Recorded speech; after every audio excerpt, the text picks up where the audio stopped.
શ્રીજીની મૂર્તિઓને ખંડિત કરી લોકોની લાગણી દુભાવતા અસામાજિક તત્વો વિરુદ્ધ કાયદેસરની કાર્યવાહી કરતી સુરત શહેર અઠવા લાઇન્સ પોલીસની ટીમ તારીખ 17/8/2024 બપોરના 3 વાગે ફરિયાદી રાહુલભાઈ હીરાલાલ ખલાસીના મોટાભાઈ વિશાલ હીરાલાલ ખલાસીના ઓસોની ફળિયા એની બેન્સન્ટ હોલની બાજુમાં શ્વેતા અપાર્ટમેન્ટમાં દુકાન નંબર 3માં ગણપતિની મૂર્તિઓ વેચવાનો ધંધો કરતા હોય. દુકાનમાં લાયલા સલીમ શેખ રહેવાસી ચોક બજાર કિલ્લા પાસે આવેલ બ્રિજ ઉપર ચોક બજાર સુરત, રૂબીના ઇરફાન પઠાણ રહેવાસી શાબીરભાઈ પ્લાસ્ટિકવાળાની દુકાન પાસે ફૂટપાથ ઉપર કમાલ ગલી સુરત અને તેમની સાથેના 2 નાના છોકરાઓ હોય દુકાનમાં પ્રવેશ કરી દુકાનમાં રાખેલ ગણપતિની મૂર્તિઓ છોકરાઓ દ્વારા તોડી પડાવી આશરે 60,000 જેટલાનું નુકસાન કર્યું હોય, ધાર્મિક લાગણી દુભાવી હોય, ગુનો કર્યો હોય. લાયલા સલીમ શેખ અને રૂબીના ઇરફાન પઠાણ નામની મહિલા ફૂટપાથ પર રહેતી હોય, ભીખ માંગવાનું કામ કરી પોતાના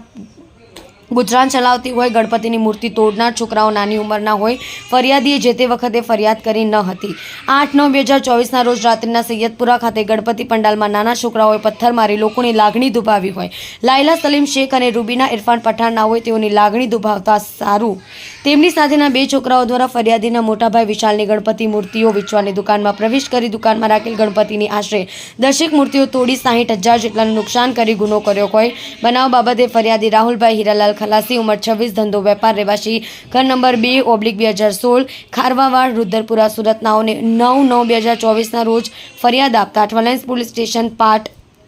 1 ગુના રજિસ્ટર 2024 ભારતીય ન્યાય સંહિતા 2023ની કલમ 299 324 4 329 4 54 મુજબ ધોરણસરની ફરિયાદ દાખલ કરવામાં આવેલ છે. સદર ગુના કામે પોલીસ કમિશનર અનુપમસિંહ ગેહલોત, સંયુક્ત police commissioner sector 2 KN Damor, નાયબ police commissioner zone 4 Vijaysinh Gurjar,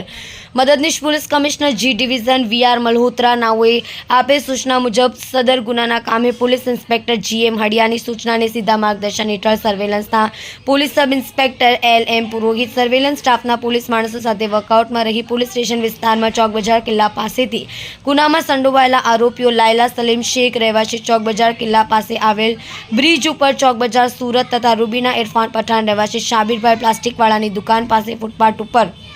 કમાલ ગલી સુરત નાઓની તાત્કાલિક તપાસ કરી પકડી પાડી ગુનાના કામે અટક કરવામાં આવેલ છે.